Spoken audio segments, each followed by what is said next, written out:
I will never forget the moment Sarah walked into the living room. Her face was glowing as if she had just won the lottery. She was clutching a small plastic stick in her hands, as if it were a sacred artifact. She threw her arms around my neck, sobbing with happiness, and whispered the words that must be the best news in any man's life. "We're pregnant." She pulled back, looked me in the eyes, and added that it was a real miracle. She talked about how long we had waited for this, even though we hadn't even been actively trying to conceive for the past year. At that moment, time stood still for me. I felt her warm embrace, saw the tears of joy on her cheeks, heard her already starting to think of names. But inside, everything turned to ice. My world didn't just shake, it collapsed, revealing an ugly truth. I smiled. I forced my lips into a smile, hugged her back, and even squeezed out a tear. But these were not tears of joy, but of rage, because I knew what she did not know. There was no miracle. There was only a dirty, brazen lie. The moment she spoke of God's gift, I had already begun planning her destruction. Sarah didn't know the most important fact about my life. 5 years ago, before we got married, I made a decision that I still don't regret. I had a vasectomy. It wasn't a spontaneous decision, but a carefully considered medical step. What's more, I'm paranoid when it comes to health. Every 6 months, I go to my urologist, Dr. Henderson, to get tested and make sure the operation is still effective. My last visit was just 3 weeks ago. The doctor confirmed that my sperm count was 0. Absolutely 0. The chance of me becoming a father is not just minimal, it's technically impossible. When Sarah chirped about how amazing the female body is and how lucky we are, I just nodded. I could have thrown the test in her face right there in the living room. I could have yelled, kicked her out of the house, and ended it all in 5 minutes. But looking at her smug face, at how easily she lied to me, looking me straight in the eye, I realized that a normal divorce would not be enough. She didn't just cheat on me. She decided to saddle me with someone else's child, make me raise it and pay for her lies for the rest of my life. Such a crime deserves a special punishment. The following weeks turned into a theater of the absurd, where I played the role of a loving, excited future father. Sarah got into the swing of things. She decided that this child deserved the best.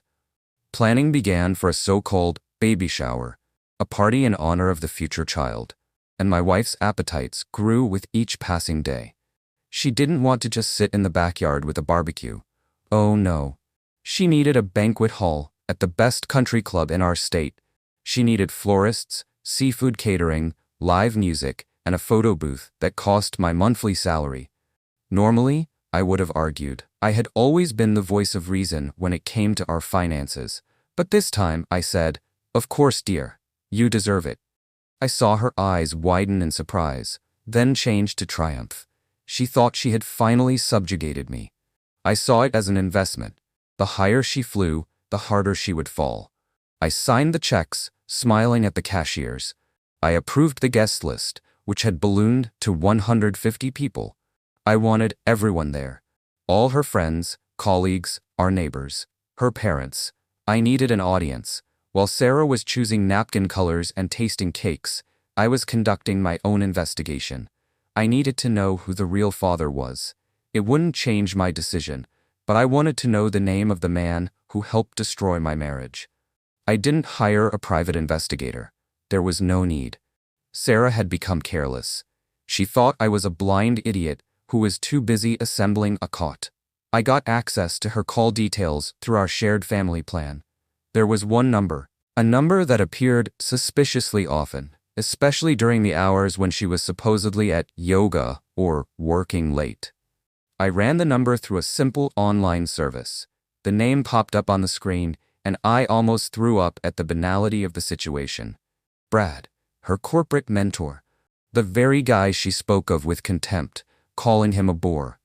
The same Brad who was at our Christmas dinner and shook my hand, looking me in the eye. It turns out their work projects went well past midnight. Now the puzzle was complete. She probably decided to keep the baby because Brad was married and rich. But he wasn't going to leave his wife for Sarah. And me? I was the perfect backup plan. Knowing the truth, I began to lay the legal groundwork. I met with a divorce lawyer, one of the most ruthless sharks in town. When I laid out the medical records of my sterilization and Sarah's pregnancy chart in front of him, he even whistled. The case was a sure win, but I explained to him that I didn't just want a divorce. I wanted her to get nothing. We began to transfer assets. I carefully moved my personal savings to separate accounts that she couldn't access. The hardest part was keeping up the act at home. Sarah was becoming more and more demanding. She would wake me up in the middle of the night asking for strawberries or a foot massage, complaining about her hormones. And I did it. I massaged the feet of a woman who was carrying another man's child and planning to make me her financial slave.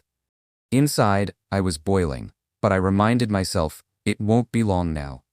The date of the party was approaching. That was my deadline.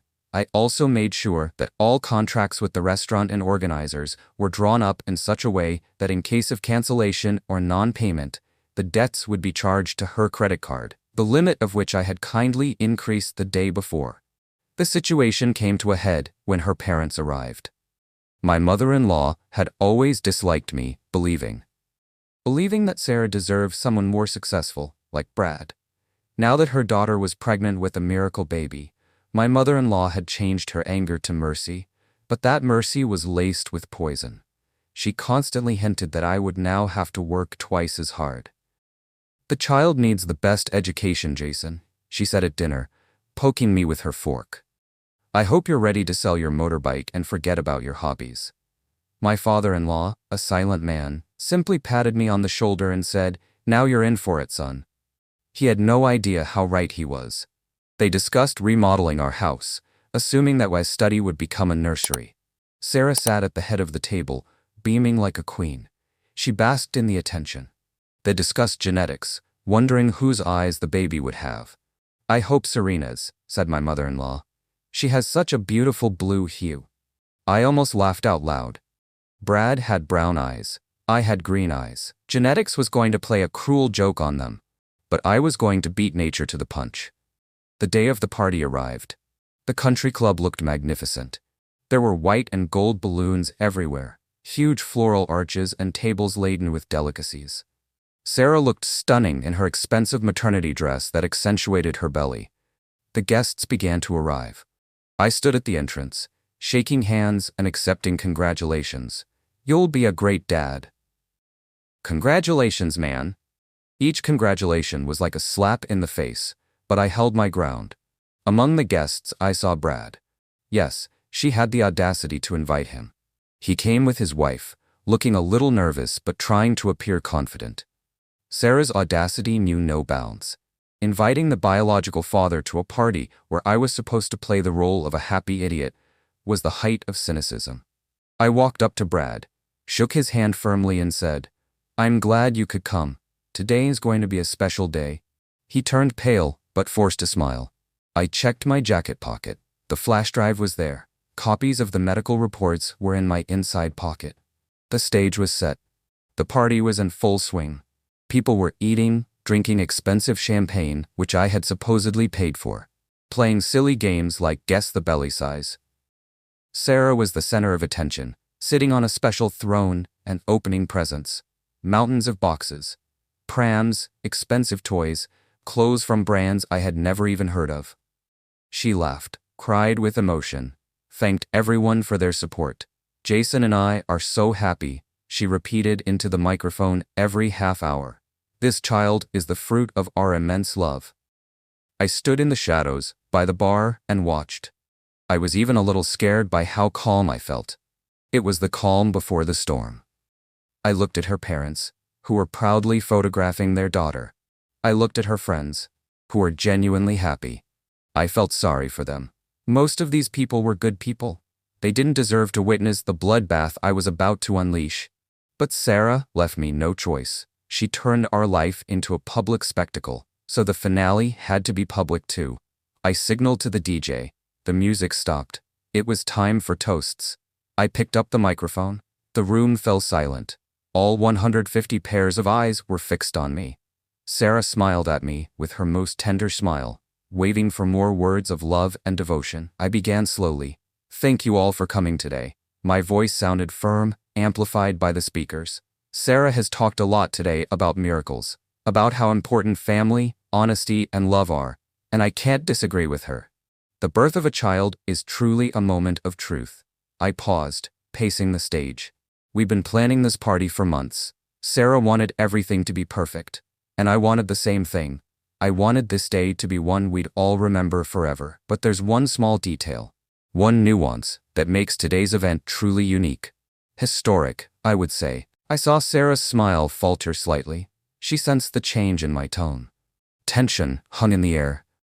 Brad in the corner of the room stopped chewing. "I've prepared a little presentation," I said, and nodded to the technicians to turn on the projector. An image appeared on the huge screen behind me. It wasn't an ultrasound photo or our wedding pictures. It was a scan of a medical document, clear, high resolution. 5 years ago, I continued, my voice cold as steel, I underwent a vasectomy. Dr. Henderson, the best specialist in the state, performed the operation brilliantly. A murmur of incomprehension rippled through the room. Someone giggled nervously. Sarah turned so pale that I was afraid she would faint right then and there. But I didn't stop. I switched to the next slide.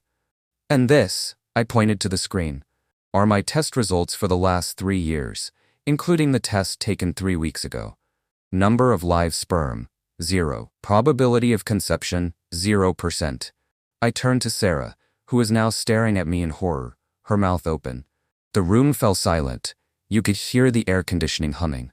"So Sarah," I said loudly into the microphone, "unless you're the second Virgin Mary, I have a question for our dear friend Brad." I pointed directly at him. "Brad, maybe you can explain to us how this miracle happens." What happened next was like a bomb going off in slow motion. All heads turned towards Brad at once.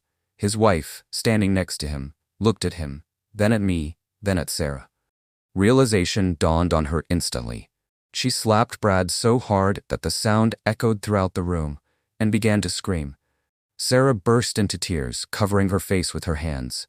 Her mother jumped up from her seat, shouting something incoherent, trying to protect her daughter, but her father-in-law remained seated, red with rage and shame.